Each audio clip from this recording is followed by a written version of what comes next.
Are you feeling hungry? Well, here's a nasty fact to chew on. Every week, nearly 20,000 people get food poisoning, but it could be much worse. Yes, luckily for us, there's an army of nearly 3,000 public servants whose mission in life is to track down those people who sell us dangerous food. You know who you are, and so do the food inspectors. Over this series, we're out on the road with the food inspectors. So you need to get your act together. They discover the places where no one seems to know what they're doing. You can't have a rabbit where you're preparing food. You need to take the rabbit out now. Take the rabbit out now. And we discover the visitors that no restaurant ever wants to meet. You have so many live cockroaches there in the preparation area. What are you playing at? I reveal the truth about the hidden world of food crime that could put you in danger. What he's describing there is smuggling. It's a time bomb waiting to go off. And I find out how some of the country's biggest food manufacturers keep us safe. This doesn't look like a kitchen, this looks like a science lab.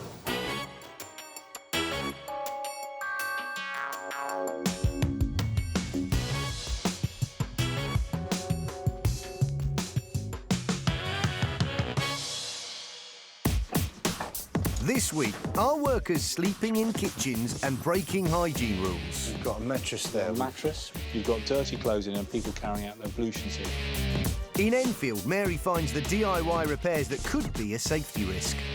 Can't have cardboard or paper in the extraction filter. That could result in a fire.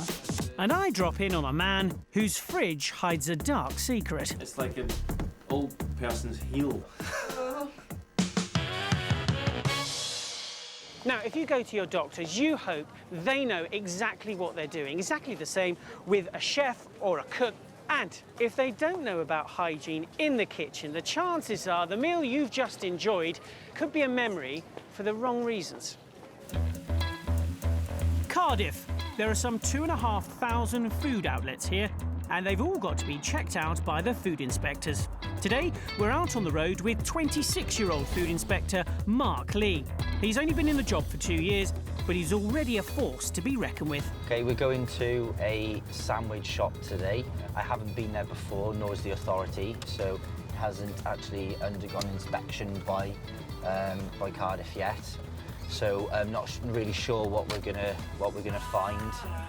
Well, this is it, the salad bar, owned by father and son team Alberto and Alex. The kind of place you'd pop in for a sandwich. Innocent enough, you might think. But as we learned earlier in the series, they can be a nesting place for bad bacteria. How the ingredients are kept is incredibly important. In regards to when you open things, say ham, packs of ham, things like that, how many days would you keep it for? No more than 3 days, it goes by. Okay. In 3 days, I'm happy with that, that's fine. And how do you make sure it's not kept longer than 3 days? Well, we check everything here. I mean, Okay. I work 6 days a week with my father. So you're always here, you know when All you the did it? time. Okay. That's right. Satisfied with Alex's storage times for ingredients, next is one of the most important questions the food inspectors ask. Is the fridge cold enough? It's reading about 8.7, okay? It's not massively outside the temperature range we're looking for. All fridges and chillers legally need to be below 8 degrees centigrade, but the inspectors prefer closer to 5. Mark decides he needs to look at the storage fridge next. To get accurate readings, Mark probes the food. Anything over 8 degrees isn't cold enough. The temperature on this fridge is reading high, okay? It's reading at 16.2. That isn't good news. The temperature of the fridge isn't much colder than the outside. There's one solution, and it's going to be costly. I've got no real confidence how long it's been out of temperature control for. So what we're going to need to do, we're going to have to waste some of these products, okay? Waste is food inspector speak for throwing things away. What began as a routine inspection is quickly turning into a bigger problem. Just working out how long the product's been in there for and which ones need to be disposed of. If it's saying specifically consuming within 3 days, that probably plays a bit of a risk, yeah? Mark takes no chances. Salad creams. Bottle after jar after bottle goes straight into the bin. I don't like throwing food out at all, but it's just one of those things, unfortunately. You know, it's got to deal with the risk there. So at the end of the day, although, you know, don't like doing it, it's just to protect public health. This lot has cost Alex and his dad around £50, so an expensive lesson from the food inspector, but a small price to pay for keeping the people of Cardiff safe. And we'll be back with Mark later to see if Alex manages to keep everything cool at the salad bar.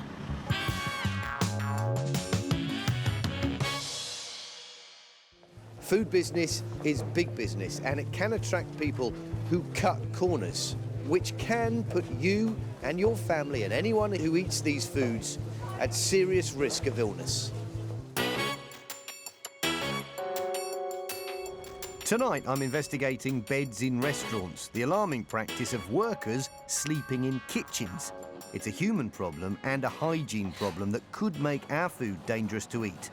We're on the streets of Newham, East London, with Food Hygiene Officer Matt Collins. Today he's on the hunt for food outlets breaking the rules. I'm going to give him about 2 seconds, I'm going to start poking around. For the first time last year, 9 councils were given a total of nearly £2 million by the government to tackle migrants living in illegal accommodation, what's called beds in sheds. But councils are also looking for beds in restaurants. A bed. There was a fold-up bed in the shop. Matt Collins has found 12 cases of people living in kitchens in the last 3 years. So you're in and out of premises on a daily basis, that's your job. That's our day job, yeah. Does it worry you when you see accommodation and kitchens right next to each other? I think it's very worrying. I think it's totally unacceptable. The people that are managing the business are you know, not professional in their outlook. You know, nobody that was professional would have somebody living in a windowsill room at the back of their chicken shop. Jenny Morris is from the Chartered Institute for Environmental Health and was responsible for food hygiene at London 2012. She says anyone sleeping in a kitchen presents a clear health risk to the customer. For the record, this kitchen is perfectly legal in every way. The problem with buying food from restaurants where people live in kitchens are that the chances are much greater you will get things in the food that you don't want. That might be physical things. It might be bits of hair, it might be bits of nails, or it might be the bugs that you can't see. Bugs like Staphylococcus aureus. This is a bacteria that usually lives harmlessly on our skin and in our noses, but it can contaminate food if people are living or sleeping in kitchens. From their skin or from washing in sinks designed for food preparation. The results can be fairly spectacular. If you are unfortunate enough to eat food that has this bug in it, you may be ill before you leave the restaurant if it's a sit down. It can be projectile vomiting within a couple of hours.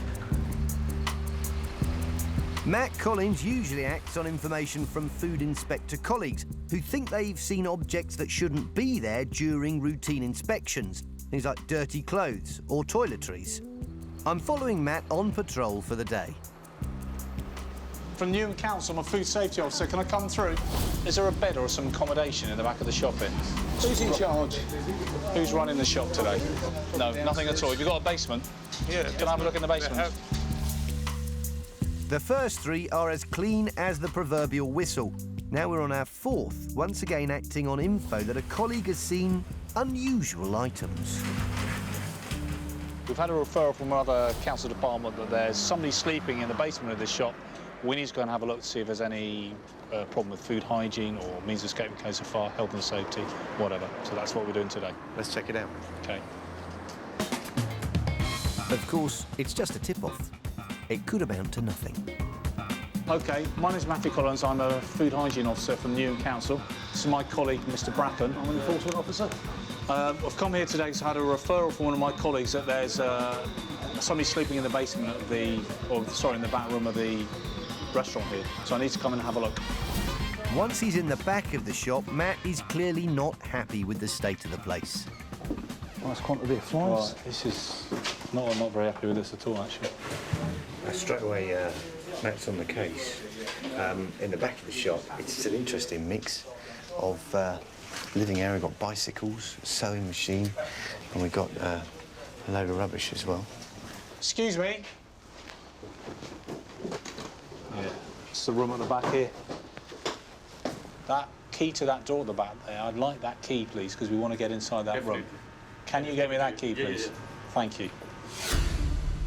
The man says it's an office and that his manager has the key, but locked rooms get Matt Collins twitchy. While we wait for the key, it seems like a good time for some basic food hygiene training.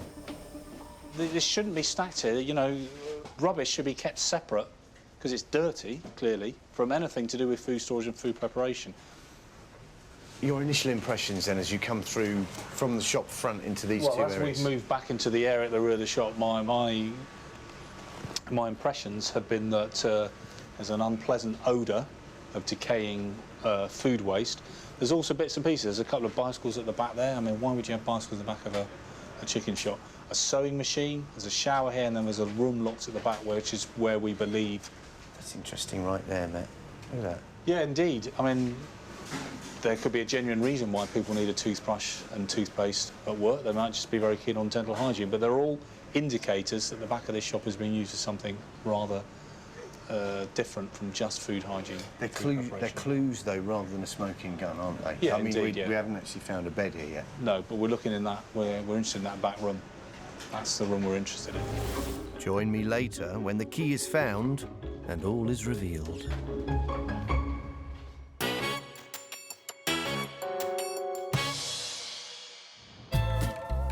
It's estimated that there are over 1 million cases of food poisoning every year in the UK, and almost half of these are the result of some dodgy cooking by family and friends.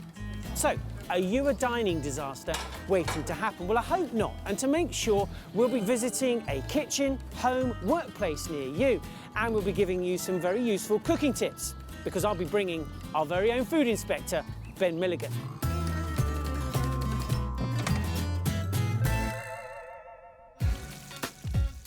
Now, roast lamb, it's a British favourite. We spent £607 million on lamb last year. Served with all the trimmings, what could be better than a Sunday roast? And what could possibly go wrong? Today I'm in Brixton to see Dave and Rich. They're cooking roast dinner for their mates for the very first time. The good news is, I've got the plonk. The bad news is, they're on the top floor. The party's already in full swing. In his spare time, Dave's a stand-up comedian. So, will this meal be a comedy of errors, or will his debut in the kitchen bring the house down?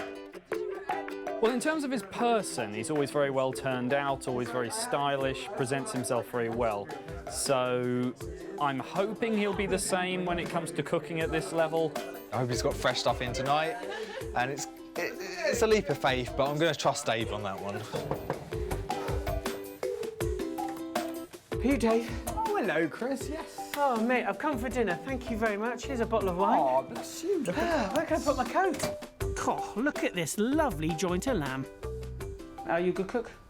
I'd like to say I'm kind of above sandwich. Right. But kind of below risotto. Right, OK, well, that sounds acceptable. We are here to make sure you cook this and the rest of your roast dinner very, very safely. So I've got a bit of a surprise for you. Ben?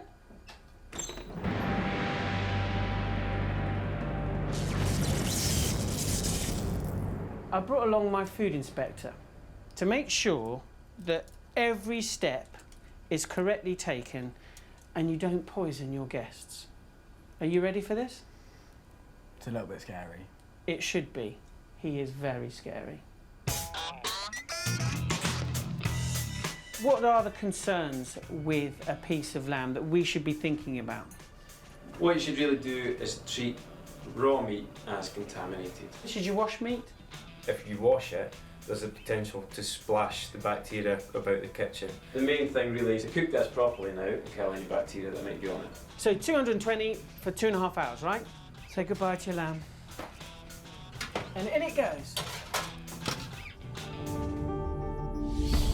So, what do we need to know about cooking lamb? Well, like beef, E. coli can get on its surface. That's because E. coli is often in animals' guts, and this can get onto the meat during slaughter. So rule number 1 is to properly sear the outside of the meat at high heat to kill any bacteria. Then it's okay to serve pink, although food inspectors will always advise that pink meat is never risk-free. But be extra careful with rolled joints. Cook right through until the juices run clear. Well, that's the lamb. Now for the vegetable trimmings. Where are they? Let's have a look in the fridge.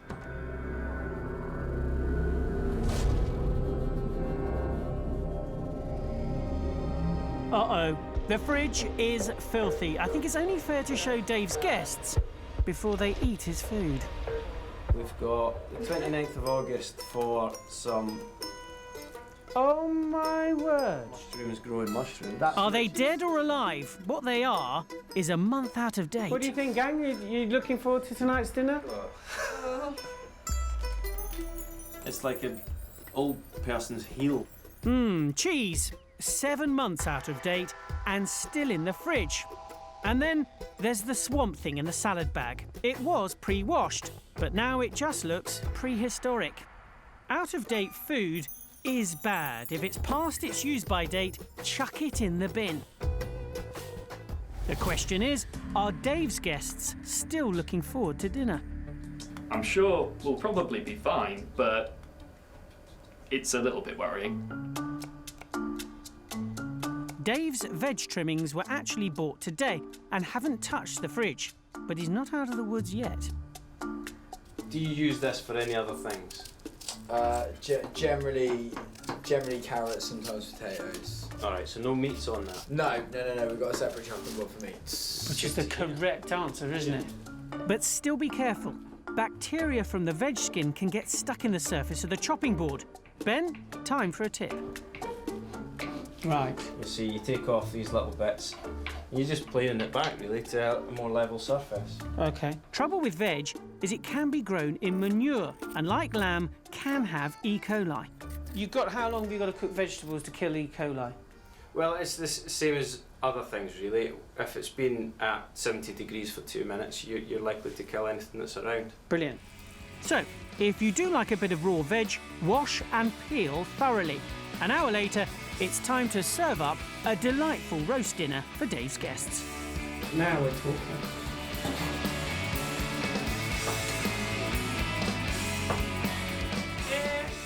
Yes. Here we go. Sir, enjoy. They look quite happy, don't they? Yeah, I think he pulled out the fire. He did. Would you eat it, though? No. Why not? Have you seen that kitchen? Yeah, it was pretty bad. How about that fridge, eh? Oh, disgusting. For the record, no one was ill after Dave's dinner.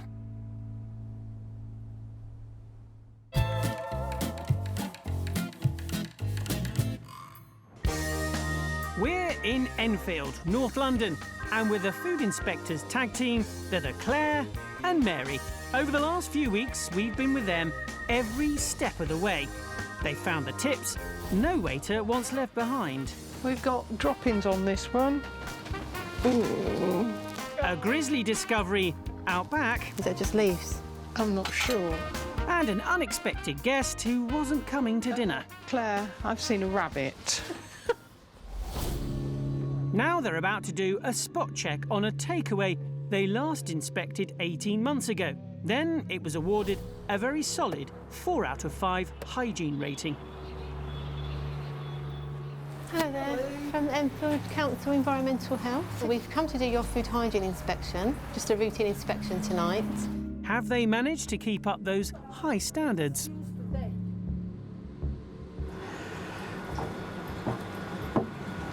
The cleaning behind there is appalling.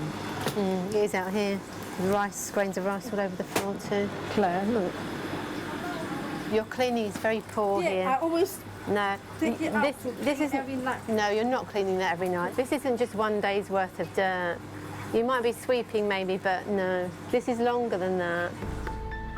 A dirty kitchen can be an inviting source of food for unwanted visitors like rats and mice.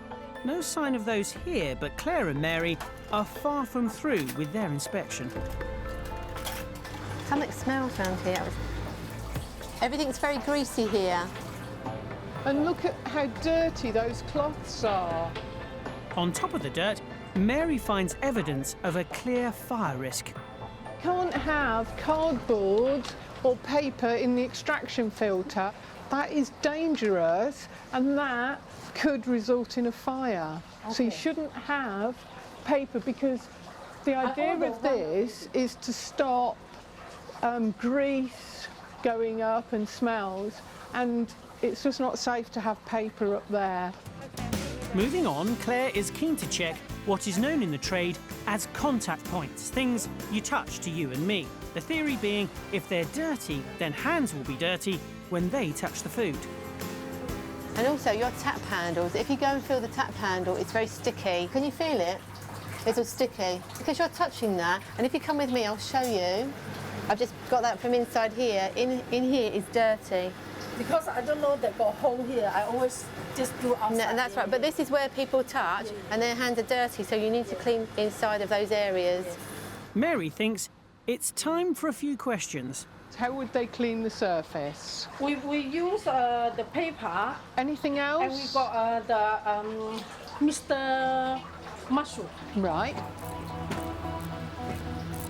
No, this doesn't work. That spray's no good. You do not have any antibacterial spray. Can you get someone to go and get some now? Yeah?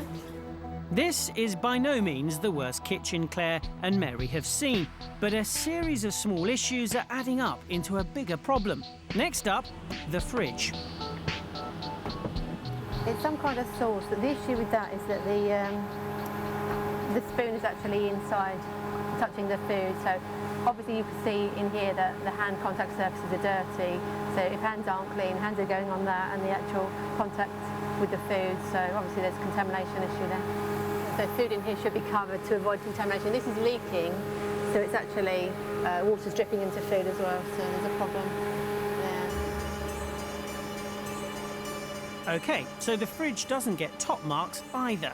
The owner knows that the food inspectors set high standards and that these visits are very important. She wants to do her very best to improve. I clean every day, but still not happy. Because do you know why? When you cook, the smoke go everywhere. Then you can't say everything is not oily, yeah?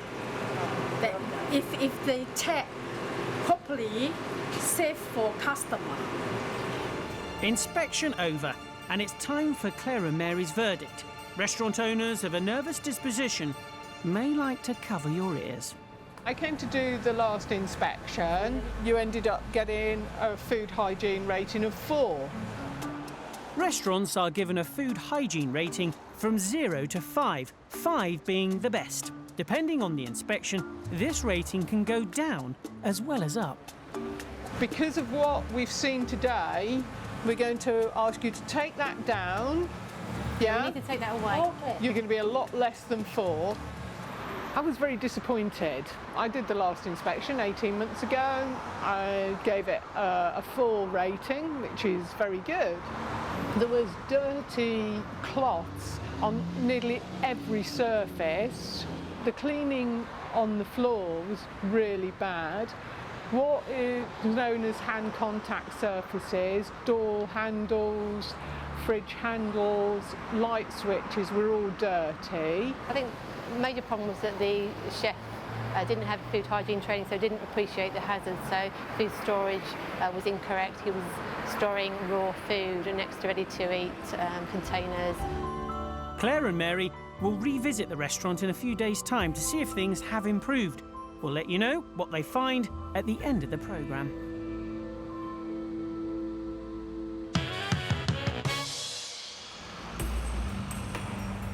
Back on the streets of London, and we're looking at the problem of workers sleeping in restaurant kitchens.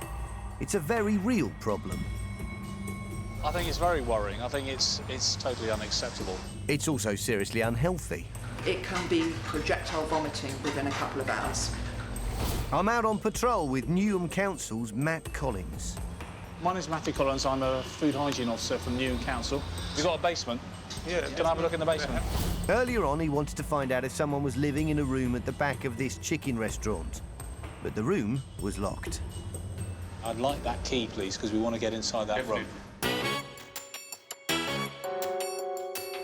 Now, workers sleeping where we eat is a hygiene problem, but more importantly, it's a human problem because we're often talking about vulnerable people on low wages. We've spoken to 2 restaurant workers, nothing to do with any restaurants we've featured, who agreed to talk to us on the basis that we hide their identity. Yeah, I sleep in the restaurant when I do work in the restaurant. When I work, I sleep in there. Sometimes on the floor, sometimes in the storeroom. They've got nowhere to sleep, nowhere to go to work. They are all the time in the restaurant sleeping on the floor. It's no good. Over in East London, the key for the locked room has been found. Previously, remember, Matt Collins had been told this was an office. Okay, so what have we got in here? We've got a mattress there. A mattress, we've got a people's wardrobe personal here. effects, we've got some toiletries there, we've got dirty clothes in bags there, we've got a briefcase, a TV. I mean, I don't know whether that's working or not, but there's a TV in here and some bags of clothing. And then if you look in the drawers, various other bits and pieces which suggest it's in use as accommodation rather than as an area where people just rest. In terms of food hygiene, what's the problem with this being here? This is a food preparation area. You've got dirty clothes in and people carrying out their ablutions here in a room that leads directly on to a room where food is handled, stored and prepared. I mean, it's not an appropriate use for it. Just as we were about to leave, the manager turns up and he's keen to explain it's not what it looks like.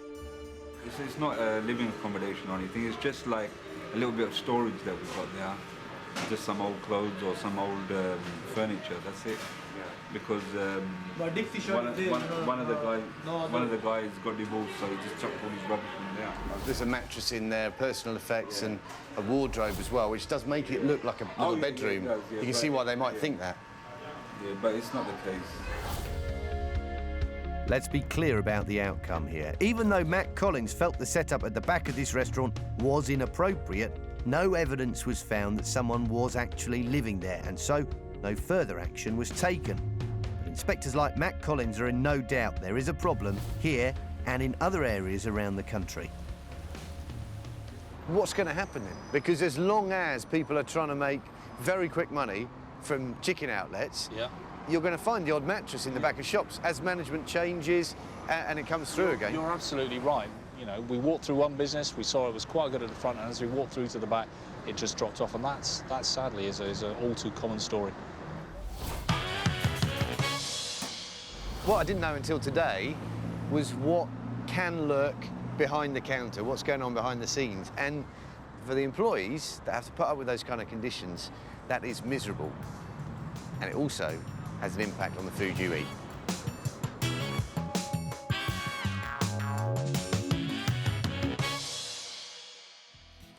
The UK food business is worth billions of pounds, and this is production on a massive scale.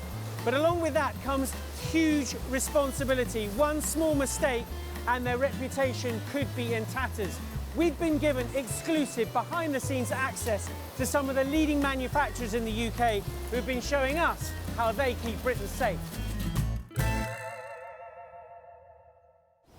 Now, if you were asked to choose the UK's favourite food, I wonder what would top the menu. Roast beef and Yorkshire pudding, bangers and mash, they'd be up there. But what about if I asked you to choose Britain's favourite vegetable? What would take pole position in a veggie pantheon of culinary delights? Well, believe it or not, it could be this. Yes, the pea. And you would not believe the care and attention that goes to bringing this humble green from a field like this onto your plate in pristine condition. Peas, innocent little bundles of tasty happiness. But these nuggets of green joy have to be lovingly cared for if they're to reach our plates in pristine condition. That's why we need some very special pea people. Richard Hurst knows what it takes to produce the humble pea. Now, let me just get down to the nitty-gritty, down to the roots, because I've picked up a little pod here. I picked it up about 2 minutes ago, and you looked at me in alarm. Yep. Why? Once the peas are out of the pod like that, we have 150 minutes to get them frozen. Would there be bacteria on that? There can be bacteria, and the process of freezing and cooking beforehand will kill any bacteria that are on there. So it is about the safety of the crop, but also making sure it tastes absolutely perfect as well. Getting the peas from pod to freezer is all about speed, and it begins with harvesting. It's a pretty impressive piece of machinery. Do you have to take any precautions with that? Yes, we do. We've got the picking height set so we're not picking up any rubbish off the floor, stones, any glass that might be in here. And also we wash them down for 2 hours every day. Keeps any bacterial levels right down, reduces the risk of any contamination. OK, you keep looking at your watch. When did this field start? When did the process We start? started up 38 minutes ago. 38 minutes ago, Yep. so by my calculations, 12 minutes before you're off to the freezer? That's correct, yes. 12 minutes? 12 minutes before that load leaves, yeah. OK, mate, I'll leave you to it. I'm off to the jolly freezer. good. Yeah, See you enjoy your later. visit. With the food safety clock ticking in the race against bacteria, there's no time to stand around and chat.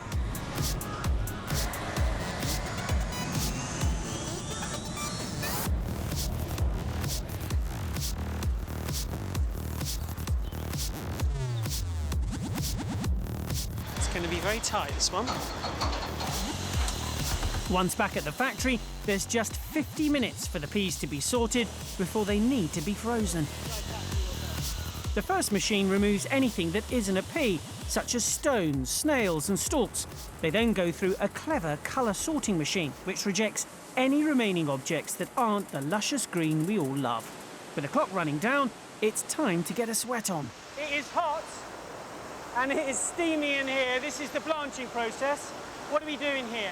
We're killing the microbial life, things like Salmonella, E. coli, coliforms, bugs that naturally occur in the soil. At the same time, we're killing the enzymes which help preserve the integrity of the pea, i.e. colour, texture, taste. So we're making it safe and making it look good? Yes. OK, so they've been picked, sorted, blanched. Now it's time to chill it all down. It's cold in here. How cold? This room will run between -25 and -30. That is cold. Very cold. I see the man behind him, he's got the big thick jackets on. How long would we survive in here just like this? I'd imagine about half an hour. Right, let's do this quickly then. Yeah. What does it do to the pea? Well, it's individually quickly freezing each pea. There's air coming through it as well, which keeps them separate. And what we're doing is any bug growth that won't have been killed has been arrested. At -18, there is no bug growth. So things like E. coli, if they're there, can't grow. Time to get out? Yeah. Let's go. Just 150 minutes ago, these peas were still in their pods. Now they're free from any nastiness and ready to be sent packing. So, here it is, the perfect plate of peas. And I can tell you, they taste absolutely delicious. So the next time you're tucking in, just have a think about how much hard work goes into getting them there on your plate. So, to the frozen pea growers, the manufacturers, we thank you for keeping our peas safe to eat.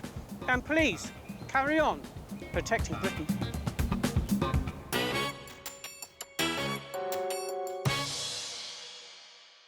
Matt, truthfully, tell me the most disgusting kitchen you've ever seen. OK, when I was younger, I knew this guy and his kitchen. In this kitchen, everything smelt of cheese, except the cheese. Ugh. Yeah. Fridge? Worst fridge you've seen? Funnily enough, the same guy. You open Mate. it, yeah, friend. And in his fridge, the crisper drawer for the vegetables, it was like silage in there. Ugh. And where was this house? Funnily enough, he lived very close to me. Yeah. This kitchen, this fridge, it was yours, wasn't it, mate? Yes, it was.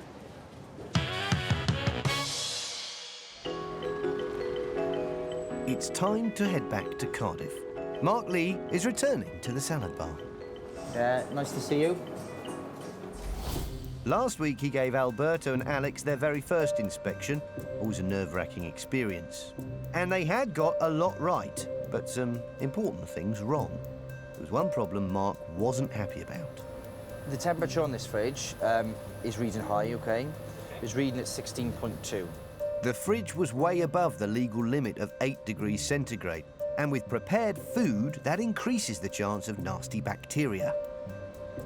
Gonna have to waste some of these products. It's never nice to see food wasted, but this lot had to go.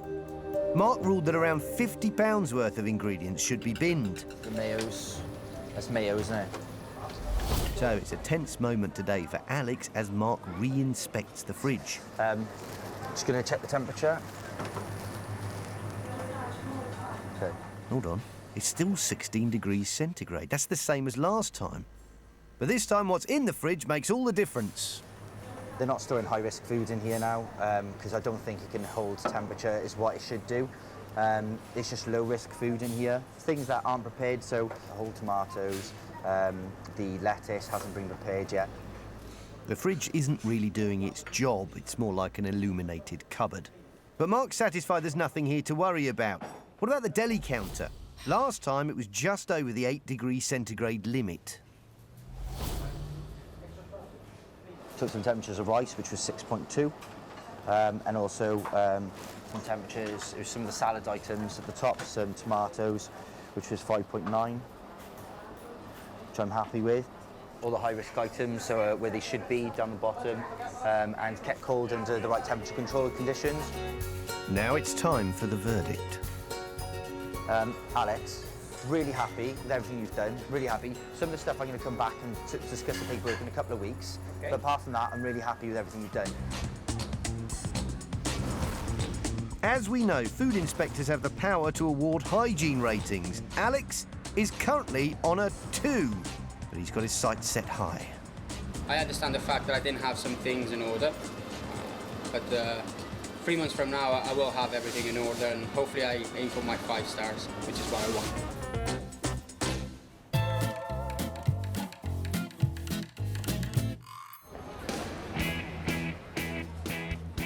Britain has a great tradition of small food producers, small outfits providing big flavours.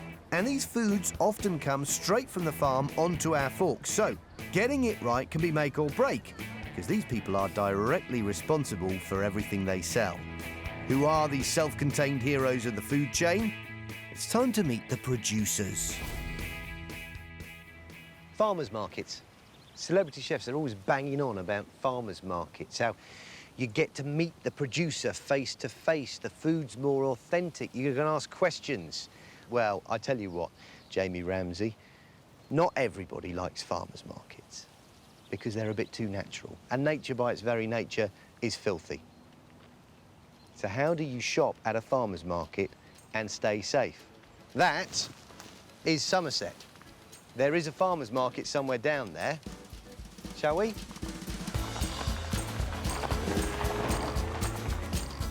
This farmer's market in Taunton is pretty typical of hundreds of similar places across Britain. This one's been happening twice a week for 5 years. I've come to meet Carol Slinger, Head of Training at the Chartered Institute of Environmental Health.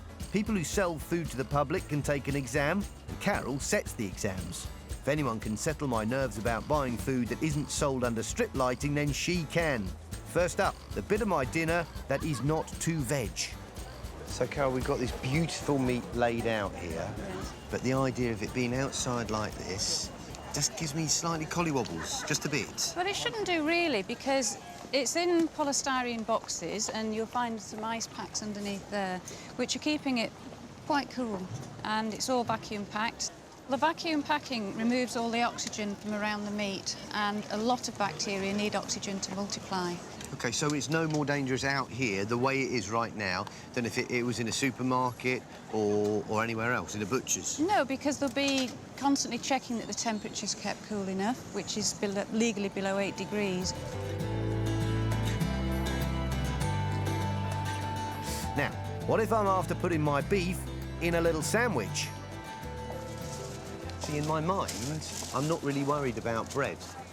No, you shouldn't need to be, because bread is a very low-risk food because of its dryness. I noticed that you are rocking the Michael Jackson look, and you've got one gloved hand and one ungloved hand. That's right. Yeah. What's the thinking there? Well, it's a very well-practiced market technique where I can handle the bread with one hand, but money being one of the dirtiest things, you don't want to handle that and handle food in the same hand. So this hand is well-practiced at handling money and change, and this one handles the bread, and that's our standard practice with all our market crews. Is that by the book, Carol? It is, absolutely. It's good practice, yeah. So bread you eat in one hand, bread you spend in the other. And what goes well with a hunk of bread? Let me think. Oh, cheese, yes. Now, the thing to ask about here is whether it's unpasteurised. If it is, young, sick, elderly or pregnant are advised to stay away. I'm learning a great deal today. I've even taken a short course in Japanese. A sushi stall. Look at that. Hajimemashite. Hajimemashite. How are you doing? You're right. Good, thank you. OK, so here we've got rice. We're looking at cured fish, things like noodles as well. What should I be looking out for as a customer? Well, with rice, there is a particular problem sometimes in that rice can have a bacteria in it called Bacillus cereus. So that's one of those bugs that even cooking won't help get rid of. It can stick around. It will kill bacteria, but it won't kill the spores of the bacteria. So once the rice is then cooled, there's moisture there, so the bacteria can germinate from the spore form and then start multiplying. So once the rice is cooked, it should be cooled and kept chilled while it's being displayed like this. And this rice is spot on. Koike-san, yoroshiku onegaishimasu. Otsukaresama deshita. Arigatou gozaimasu. Gaman shite ne. Go, he speaks Japanese. Now watch as I prepare to reveal one of the mysteries of the world of food. OK, now, this is an interesting stall, because over here we have raw meat, and over here we have cooked, cured meats, bacons, things like that. Good afternoon. Hello. How you doing? Now, what I don't understand is how you take a piece of pork, leave it hanging for how long? This one is probably 4 weeks. 4 weeks. It's just hanging. How can that not be off? Well, it's been cured. It's been treated with salt and sugar and kept refrigerated while it's drying. And that kind of atmosphere, the bacteria can't multiply. Any chance I could see how this is made?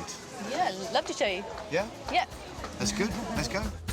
I'll be back later in the show with stall owner Donna Lucking as she reveals the secret of safe salami making.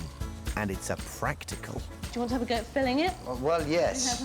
How hard can it be? That's a thing of wonder, though. Look at that. Look at that, yeah. First, though, here's a quick recap about shopping safely at a farmer's market. Any fresh meat should be chilled below 8 degrees. Below 5 degrees is ideal. Check if any soft or blue cheese is unpasteurised.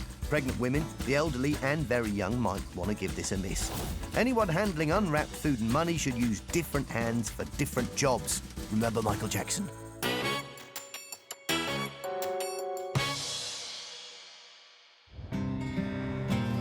Rolling into Reigate and Banstead is Food Inspector Russell Jenner. He's here to sheriff the area's restaurants, and their kitchens are his Wild West. This back door's pretty dirty. Yeah. Russell's been inspecting kitchens for a quarter of a century, and today is about to make an unannounced spot check at an Indian restaurant. We haven't been there for about 18 months. They won't be expecting us, and it'll be interesting to see whether they're keeping up the cleaning here. On the last visit, the restaurant impressed Russell, but hygiene habits change, and that's why the inspectors make regular checks. As with any inspection, Russell wants to start by washing his hands. All kitchen staff should be doing the same before any food preparation. Oh! One. When did that happen? 2 days ago? 2 days ago. So, the sink was broken 2 days ago by a falling meat skewer. The new hand basin has arrived, but is yet to be fitted. It's a good excuse, but hand washing stops for nothing. How are you washing your hands? Yes, of course, all time we are washing hands. Yeah. How are you washing your hands? Your wash hand basin. Antibacterial soap, liquid soap, this is all of the soap is there. You're using this one? No, Yeah. this is soap we are using. So where are you doing it at the moment? At the moment we are now are using this one. Okay. For 1 week. All right. Because as soon as possible we'll... It's all right. Just tell me the way it is. That's fine. Because this is their rule actually. Okay. I mean, it's not ideal. You need that, but yeah, of course we need that. OK, the hand basin needs immediate attention. Russell couldn't be clearer. Now he's finally ready to start the inspection proper. That's used for poppadoms. Yeah, poppadom, but we need to clean it now. Now it is actually empty. But the thing is, when you put your poppadoms in there to drain, because a lot of oil inside the poppadom. Yeah. It is fried by the oil. You can't use newspaper, you see. I want the poppadoms to go because they've been in touch with that greasy. That's okay. We'll change it. Yeah. As soon as possible. As soon as possible now. They're going to put them in the bin? Yeah, bin. Yes, of course it will. Of course. Of course. The bin, of course. No, not those. No. The actual poppadoms. Yeah. Yes, that's okay. Okay, no problem.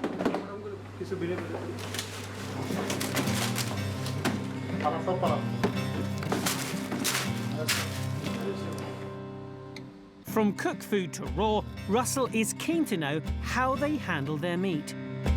So what have you got in those bins there? What's it? Meat. Fresh meat. Fresh meat. So where are you going to cut? The staff show Russell the meat, and it leads to an impromptu lesson in food hygiene. He took the red meat container that was in touch with the red meat, so it had red meat juices all over the bottom. Absolutely. He put it on there. This is now contaminated. You've now got a green knife. It's contaminated with the juices from that. Yes, that's right. That's cross-contamination. You must do all your raw meat preparation and then clean down and sanitise. Now there's a lesson for all of us. To stand any chance in the fight against cross-contamination, you need the proper kind of cleaning kit. And what are you using to clean it? What, antibacterial? Yeah, of course, antibacterial. Can I have a look at that? Of course. The staff here pride themselves on running a tight ship and go quickly in search of the sanitizer. But for the moment, it's proving elusive. If you can't find it, you can't use it. We don't know where it is, but it is here. To the naked eye, this kitchen looks pretty clean. But what you can't see is just as important. So where is that sanitizer? That's range cleaner. Everything clean. So I haven't seen any sanitizer yet. Sanitizer. I can't find any. All I can see is oven and fryer cleaner, Mr. Muscle window and glass, an oven cleaner. Yeah. So I haven't seen anything for cleaning those surfaces down. You've got this one, but it's got no label on it, and I can't. That's made up from some sort of concentrate, and I can't see the bottle of concentrate. So Actually, maybe this is also some sanitizer, but well, maybe it is, maybe it isn't. It is actually shape. No, this is sanitizer actually. Maybe just. Yes, sir. This is sanitizer actually. You can tell by spraying it. Yeah, we just clean. Actually, maybe she's doing. This does, in fact, turn out to be the sanitizer. They had it all along. Good for them. It's not always easy being questioned by the food inspectors. The great sanitizer hunt ends happily, but the sink and the poppadom storage still need to be put right. Okay, so what I'm going to do now is going to write up a basic report, and I'll have to write you a detailed letter. Okay. And I'll have a quick word with your chef on the phone as well. Okay? Thank you.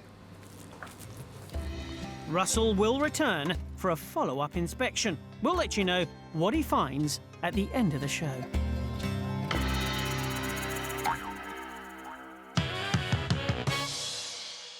Once again, I'm talking about food poisoning from my food lab and how it affects your body.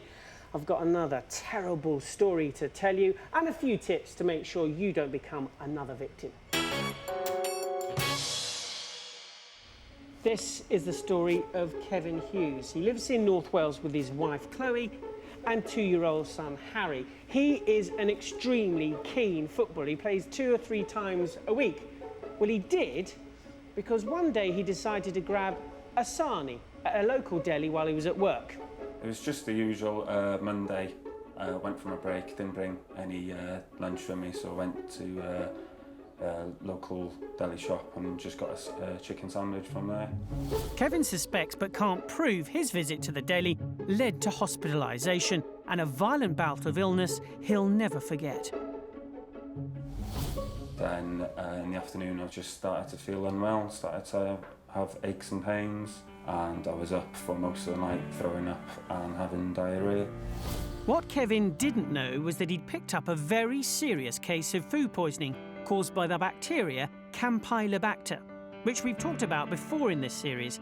It's a growing problem. In 2011, there were over 1,000 more cases than in 2010.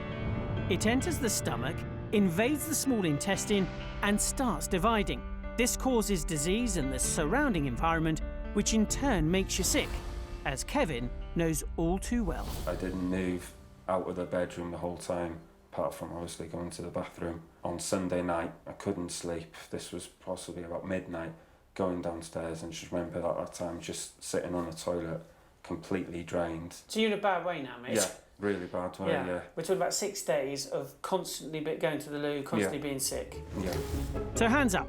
Who knows why we should never eat undercooked chicken? Stand by. Here comes the science.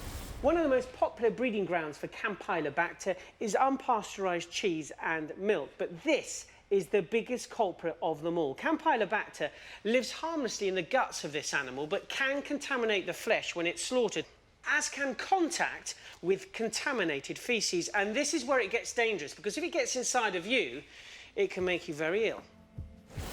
Kevin was now in big trouble. 7 days after eating his sandwich, he was admitted to hospital. One of the specialist doctors came to see me and said it's very rarely they've seen anybody suffer so bad from it. And the reaction that my body had to Campylobacter, they thought I had a problem with my immunity. They kept me on the drip up until Friday. Five days on the drip? Yeah. My goodness. So thankfully, you're well now. Yeah. Are you 100%? Are you back to where you were? No, not at all. Anytime I'm really off work, it's all stomach related. Even today, Kevin is still extremely cautious about eating chicken. I still eat out now, but anytime I eat chicken, if I'm in the restaurant, I'll cut through it, make sure it's cooked thoroughly. Even if I have a sandwich out now, I'll open the bread, look on it, because I don't want to get that type of food poisoning ever again, really. Campylobacter is the #1 cause of food poisoning in the UK, and a whopping 18% of all the raw chicken we buy is infected by it. That's around 1 in 5 chickens. But how do we know? That chicken hasn't got it, nor's that one, nor's that one. But this one has. You can't tell when you buy it, so all you've got to do is make sure you cook it properly. So how do you avoid Campylobacter? Well, when handling chicken, wash your hands regularly. Keep raw and cooked meat separate in your fridge, raw meat at the bottom. Cook chicken thoroughly. At its thickest part, the meat should read at least 75 degrees Celsius with a meat thermometer. Now back to the producers, the brilliant people who often take our food from farm to fork and as a result have a huge responsibility to get the hygiene absolutely bang tidy. I've learnt all about shopping at a farmer's market, but the ways of the salami are still hidden to me. It's a mystery. How you take a piece of pork, leave it hanging for how long? This one is probably 4 weeks. How can that not be off? Stallholder Donna Lucking has very kindly invited me back to her farm to find out. Donna is a small artisan producer on Ellis's farm in Devon. She's been rearing Gloucester old spot pigs for the last 9 years. Her mantra, happy pigs are tasty pigs. Oh, wow. This is where the magic happens. Yes, this is cutting up the meat, preparing it for the salami. What do I need to do? Right, we've got a white coat there for you. Right. If you want to wash your hands at the hand wash basin, and there's a scrubber there to scrub your nails. Lovely fatty pork here. Yeah. OK. That's not going to fit into a sausage. No. That's face face. Do you see how observant I am? You're Yes, learning. you know, I'm all the way.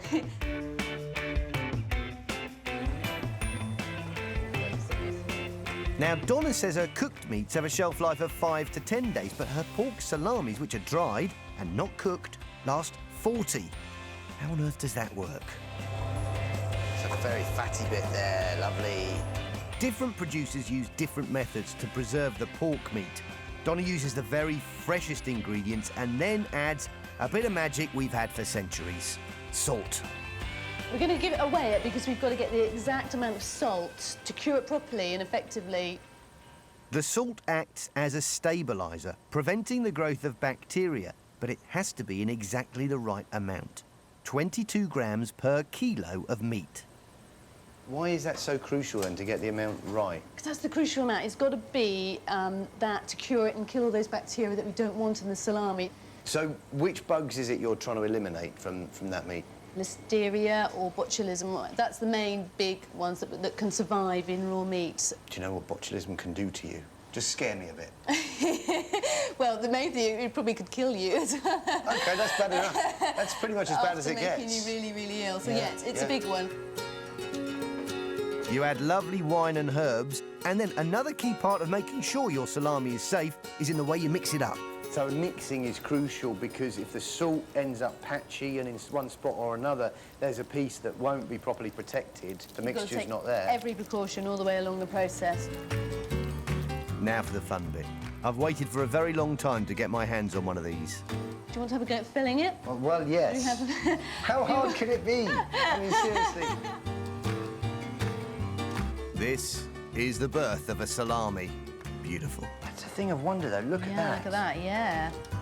Now it just needs to grow up. 4 to 8 weeks spent at the correct temperature and humidity. OK, there we go. Fantastic. Let's take it into the drying room, then. Sure. Is that all right? The precious salami. A little bit proud. I'm a little bit proud. Oh, wow. Yeah, look at that. Salamis. When they're mouldy like that, that's the way they're supposed to look. Yes, that's the way it's supposed to be. FASQ, frequently asked salami questions. The mouldy-looking skin, can you eat it?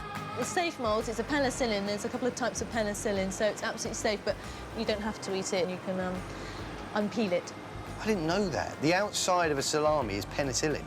Yes, yeah, exactly, yeah. So, if you like the skin, eat the skin. The mould is friendly. It's edible. Incredible. So once you've done your bit, you've made the salami, you've sold it on, what about people at home? What do they need to do with the salami? Can they hang it up for as long as they want? Yeah, well, you need to look after it when you get home. You need to give it the same sort of attention, because if you put it in a fridge in a plastic bag, it'll go all sweaty and horrible. It needs to be free and breathing. It's a natural product. So keep it in the fridge, wrapped in some greaseproof paper or brown paper.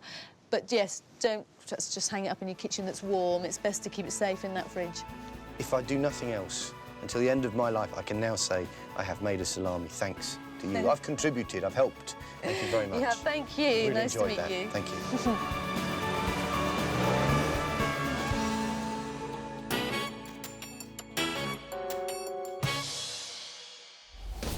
Now, earlier in the show, Russell Jenner in Reigate and Banstead and Claire and Mary in Enfield both gave restaurants thorough inspections. Both have now been re-inspected, so what happened? Well, Russell's Indian has replaced the broken sink, sorted out their poppadom storage, and the place is now looking very clean. At Claire and Mary's Chinese, the cardboard fire risk has been removed from the extractor fan. The kitchen has been deep cleaned, and they brought in sanitizer to keep the work surfaces clear from bacteria. Great results all round. If you do want to find out more about the place you're about to eat, then you should check out its food hygiene rating, which goes from a 5, very good, to a 0, pretty awful.